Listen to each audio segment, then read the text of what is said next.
বসন্ত নয়, আমার দরজায় প্রথম কড়া নেড়েছিল অবহেলা।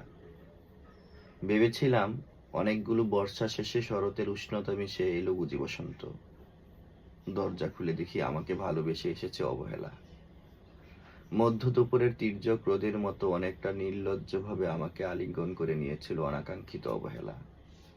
আমি চারপাশে তাকিয়ে দেখেছিলাম আমার দিন দশায় কারো করুণা বা আর্থিক পেখম ছড়িয়ে আছে কিনা।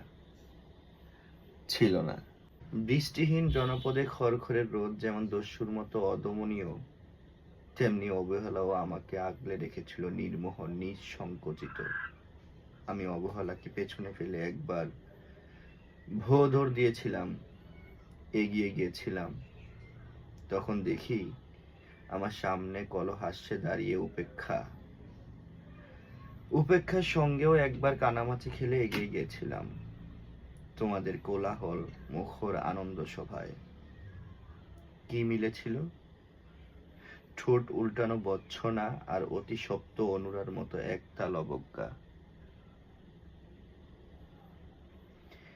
তাও সয়ে গিয়েছিলাম একটা সময়ে। ধরেই নিয়েছিলাম আমার কোনো কালেই হবে না রাবীন্দ্রিক প্রেম। তোমাদের জয়গানে করতালিতে নতজানু থেকেছিল আমার চাপা আক্ষেপ, লজ্জা। বুঝে গিয়েছিলাম জীবনানন্দময় স্বপ্ন আমাকে ছোবে না। জয়নুলের রং দিয়ে কল্পনার বেসতি, হারানো দিনের গানের ঐন্দ্রালিক তন্দ্রতা বা ফুল, পাখি, নদীর কাব্যলাপে করা মশগুল হলো এ নিয়ে কৌতূহল দেখাবার দুঃসাহস আমি দেখাইনি কখনো। এত কিছু নেই জেনেও নজরুলের মতো বিদ্রোহী হব সেই অমিত শক্তিও আমার ছিল না। মেনে নেওয়ার বিনয়টুকু ছাড়া আসলে আমার কিছুই ছিল না। শুধু ছিল অবহেলা, উপেক্ষা আর অবজ্ঞা। হ্যাঁ, একবার তুমি না তোমরা যেন দয়া করে বাঁকা চোখে তাকিয়েছিলে আমার দিকে। তাচ্ছিল নয়, একটু মায়াই যেন ছিল।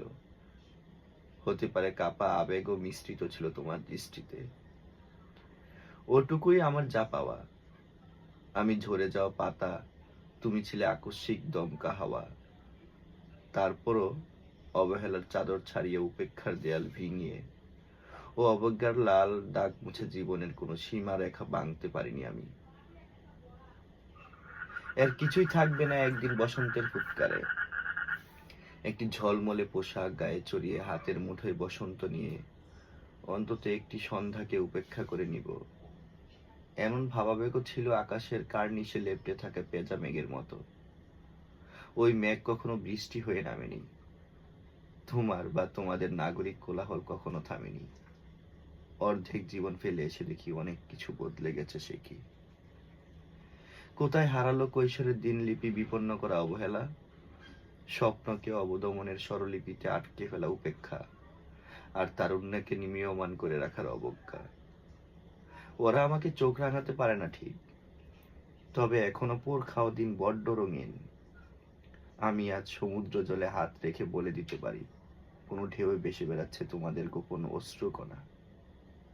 আকাশ পানে তাকিয়ে বুঝতে পারি কার দীর্ঘশ্বাসে জ্বরে পড়ছে নক্ষত্র। এমনকি তুমি যে সম্রাজ্ঞীর বেশে আড়ালের মিহিন কষ্ট চেপে হয়েছ লাবণ্যময় পাষাণ পাথর, এটাও দেখতে পাই অন্তর্দৃষ্টি দিয়ে। আমি জানি দীর্ঘশ্বাসে ভরা এই আখ্যান যদি পেত কবিতার রূপ, সেই অবহেলা হতো বসন্ত স্বরূপ।